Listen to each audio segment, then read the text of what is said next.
Good morning, পাপড়ি সুদীপ ক্রিয়েশনে আরও একটি নতুন ব্লগে আপনাদের ওয়েলকাম। তো আজকে হাজব্যান্ড বাজার থেকে একটা ভালো ইলিশ পেয়েছে, নিয়ে এসছে। আসলে এই বছর সেভাবে ইলিশটা খাওয়া হয়নি, ছোট ইলিশ দুদিন নিয়ে এসেছিলো, করেছি। কিন্তু একটু ভালো বড় সাইজের ইলিশ না, মানে পুরো জমিয়ে বাজার করেছে, মানে জমিয়ে রান্না হবে আর কি। আর এনেই বলেছে সর্ষে ভাপা করবে। তো সর্ষে নারকোল দিয়ে ভাপা করব। আর করব হচ্ছে কচু শাক, নারকোল দিয়ে ইলিশ মাছের মাথা দিয়ে কচু শাক বেশ পুরো জমিয়ে রান্না করব। আর আরেকটা জিনিস নিয়ে এসছে জানেন তো, এটা হচ্ছে এই যে এটা জলপাই, এটার নাম হচ্ছে জলপাই। জলপাইয়ের চাটনি খুবই ভালো আর স্বাস্থ্যের পক্ষেও খুবই উপকারী, সবাই জানি আমরা। তো আর খেতেও দারুণ লাগে জলপাইয়ের চাটনি। অনেক দিন পর, আগে প্রায় প্রায় আনতো, অনেক দিন পর নিয়ে এসে বললো পেয়েছি, সবসময় পাওয়াও যায় না। তো আমড়াটা পাওয়া যায়, জলপাইটা, তো জলপাই চাটনি করব। সাথে থাকুন, দেখতে থাকুন।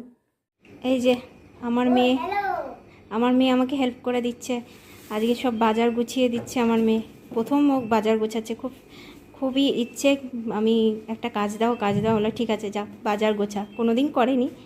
যাই হোক, সব কিছুই শিখে রাখা ভালো, তাই না? তাই জন্য বাজারটা আজকে গোছা গেছে। পড়ে গেছে, কোনো ব্যাপার না বাবু, তুলে নাও। তো আমি ওকে বললাম বাজারটা গোছানো শিখুক, একটু একটু একটু করে আস্তে আস্তে ওকে সব কিছু দিচ্ছি। আগে যেমন ওর বই খাতা ও নিজে গোছাতে পারতো না, এখন ওকে বই খাতাটাও নিজেই গোছায় স্কুলে যাওয়ার। সেই রকমই সব কিছু একটু একটু শিখে রাখা। কখন কোনটা মানুষের কাজে লাগে কেউ বলতে পারে না, বলুন। যে কচু শাক, এটা হচ্ছে কাটাই কচু শাক নিয়ে এসেছিলো। তো কাঁচা কচু শাকটাকে একটু নুন দিয়ে সেদ্ধ করে নেব।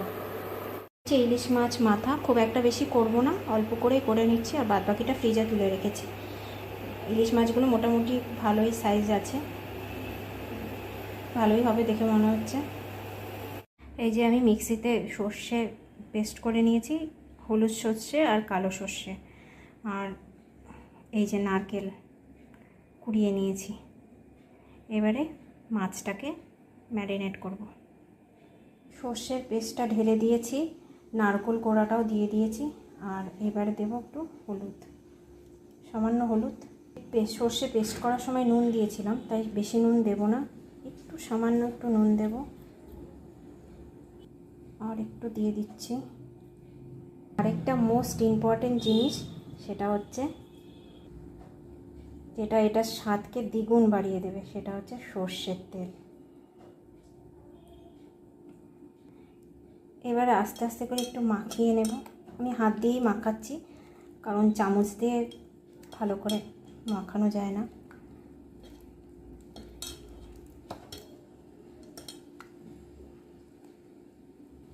এবারে দিয়ে দিচ্ছি গোটা লঙ্কা, চেরা লঙ্কা দিলেও হয়, কিন্তু যেহেতু মেয়ে খাবে, ঝাল খেতে পারে না, তাই দুটো দিচ্ছি গোটা লঙ্কা। এবারে বসিয়ে দেব গরম জলে ভাপে। এই যে ভাপে বসিয়ে দিয়েছি গরম জলে, এবার 10-15 মিনিট ভাপে থাকবে, তারপরে খুলে দেখব কেমন হয়েছে। তেল গরম হয়ে গেছে, তেলে দিয়ে দিয়েছি কালো জিরে আর এই শুকনো লঙ্কা। এরপরে কচু শাকটা ছেড়ে দেবো। এতে দিয়ে দিচ্ছি হলুদ, 1.5 চামচের মতো হলুদ দিলাম, হলুদ দিয়ে দিলাম। এবার দেবো নুন, এতটা নুন দিলাম, আর একটু নুন দিয়ে দিলাম।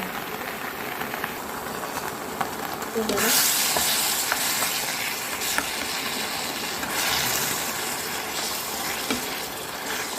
জল আছে, তাই জলটা শুকিয়ে নিতে হবে, পুরো জলটাকে শুকিয়ে নিয়ে তারপরে আমি মাছের মাথাগুলো দেবো। এবারে দিয়ে দিচ্ছি চিনি।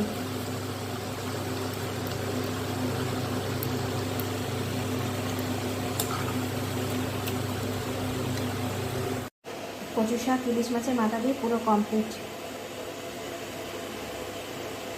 জলপাইয়ের চাটনি সর্ষে দিয়ে ফোড়ন দিয়ে আর কি করেছি, আর নাবানোর আগে একটুখানি নারকেল কোড়াও দিয়ে দিয়েছি, কারণ নারকেল কোড়া দিলেও জলপাই চাটনিতে ভালো লাগে।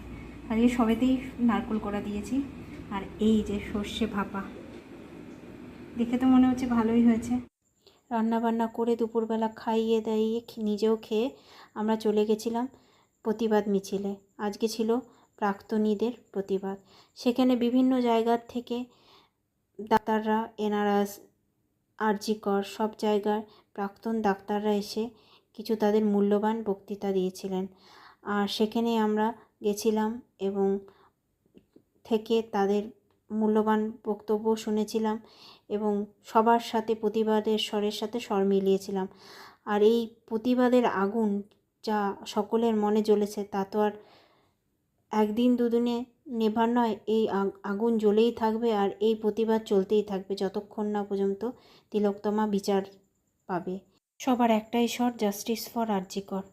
এই বলে আজকের ব্লগটা এখানেই শেষ করছি।